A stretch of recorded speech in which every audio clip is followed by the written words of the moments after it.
Dans la leçon 2, je t'ai montré comment faire des allers-retours constants entre le fond et la forme. Eh bien aujourd'hui, on va mettre cela en pratique. Tu sais qu'au bac de français, il te faut analyser les textes avec une certaine technicité, avec un vocabulaire littéraire spécialisé, en faisant référence par exemple aux temps verbaux, au fonctionnement de la langue avec des procédés comme les allitérations, les hyperboles, les métaphores. Évidemment, il ne faut pas te contenter de faire référence à des procédés si tu ne les analyses pas, c'est-à-dire si, comme on l'a vu dans la leçon précédente, tu ne fais pas le lien entre le fond et la forme. D'où l'importance dans ta copie d'analyser les effets produits par les procédés relevés afin d'être certain de toujours lier le fond et la forme. Bien sûr, ce n'est pas toujours simple et c'est la raison pour laquelle j'ai développé pour mes élèves une astuce qui les aide à bien analyser les procédés. Quand tu apprends un procédé, apprends en même temps l'effet qu'il est censé produire. Puis, lorsque tu rencontres ce procédé dans un texte, pars toujours de son effet pour élaborer ton analyse. Prenons l'exemple de l'antithèse. L'antithèse, c'est le rapprochement de deux mots de sens opposés. Maintenant, quel est l'effet produit par une antithèse? L'antithèse souligne généralement un contraste ou une contradiction. À partir de là, dès que tu repères une antithèse dans un texte, demande-toi, mais alors cette antithèse souligne un contraste ou une contradiction entre quoi et quoi? Si tu lis les analyses que je publie sur mon site, tu te rendras compte que mes analyses d'antithèse se ressemblent beaucoup. Par exemple, dans Le loup et l'agneau de La Fontaine, cette antithèse souligne le contraste entre la cruauté du loup et la candeur de l'agneau. Dans l'Albatros de Baudelaire, les antithèses soulignent le contraste entre la majesté des albatros dans les airs et leur piteux aspect au sol.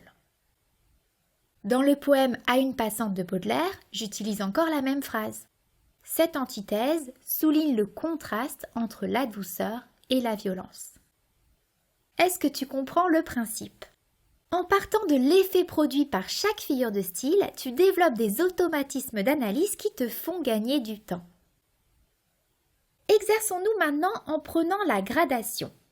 Alors la gradation, c'est une suite de termes d'intensité croissante ou décroissante. Quel est son effet? La gradation suggère l'ampleur, le mouvement et met en valeur le dernier mot. Prenons un célèbre exemple de gradation tiré de la pièce Cyrano de Bergerac d'Edmond Rostand. Alors Cyrano, en parlant de son nez, dit « C'est un roc, c'est un pic, c'est un cap. Que dis-je, c'est un cap, c'est une péninsule. » Mets cette vidéo sur pause et prends quelques minutes pour analyser cette gradation. C'est bon? Alors, quand tu repères une gradation, demande-toi. Cette gradation, elle suggère un mouvement. Oui, mais quel mouvement? Et quel type de mouvement? Elle met en valeur le dernier mot. Mais pourquoi? En quoi le dernier mot est-il intéressant à analyser? On pourrait alors écrire l'analyse suivante.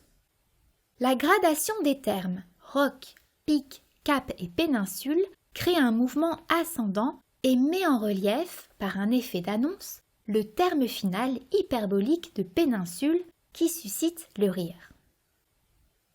Tu vois que je reprends ici les termes que j'ai associés aux effets de la gradation.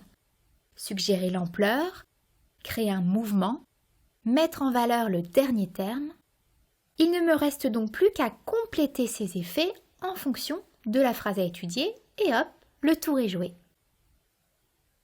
Tu peux prendre toi aussi l'habitude d'associer ainsi un procédé à un effet probable et utiliser cet effet comme point de départ de tes analyses. C'est le meilleur moyen de gagner du temps lors de la phase d'analyse du texte.